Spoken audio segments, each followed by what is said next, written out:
ఆయనతో చెప్పిన మాటే, యేసు ప్రభువు నా సంఘాన్ని నేను కడతానని ఆయనతో చెప్పాడు. ఆయన అంటున్నాడు 1 పేతురు 2:5లో పరిశుద్ధమైనటువంటి సంఘంగా లేక సజీవమైన రాళ్ల వలె మనం ఆత్మ సంబంధమైన మందిరంగా అంటాడు. దేవుని స్తోత్రం. మనం ఆత్మ సంబంధమైన మందిరాలు. హల్లెలూయా, హల్లెలూయా. అపోస్తలుడైన పౌలు గారు 2 కొరింథీ పత్రికలో 6:16 అంటాడు, జీవము గల మందిరం మనం. హల్లెలూయా, హల్లెలూయా.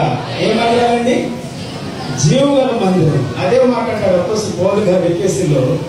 నేను గురించి చేస్తాను 2:21లో పరిశుద్ధమైన మందిరం. హల్లెలూయా.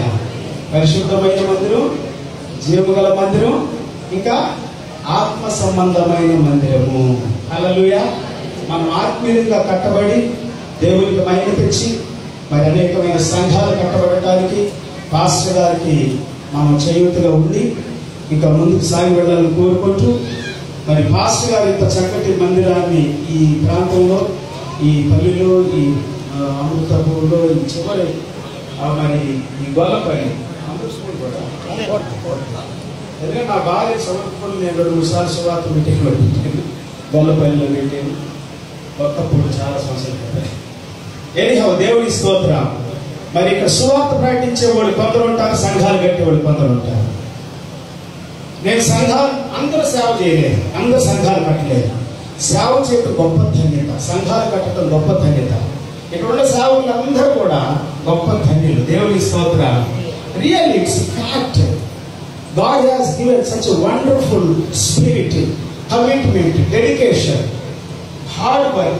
పాస్టర్ గారు ఎంతో హార్డ్ వర్క్ చేస్తే కానీ మందిరాలు కట్టబడి గట్టిగా అవ్వదు. దేవుని స్తోత్రం. పాస్టర్ గారితో నిలబడండి, మేము కూడా ఉన్నానికి ఏదైనా కావాలంటే రాబోయే దినాలు.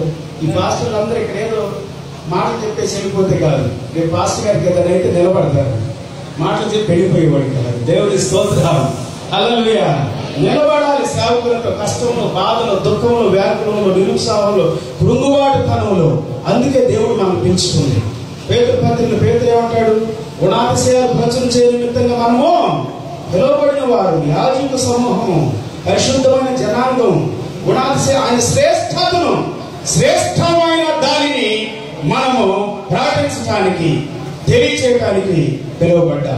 దేవుని స్తోత్రం. మరి ఈ సమయం ఇచ్చిన అయ్యగారికి మీ అందరికీ కూడా హృదయపూర్వక వందనాలు తెలియజేస్తూ, అధ్యక్షుడు వారికి వందనాలు తెలియజేస్తూ ముగిస్తున్నాను. Thank you.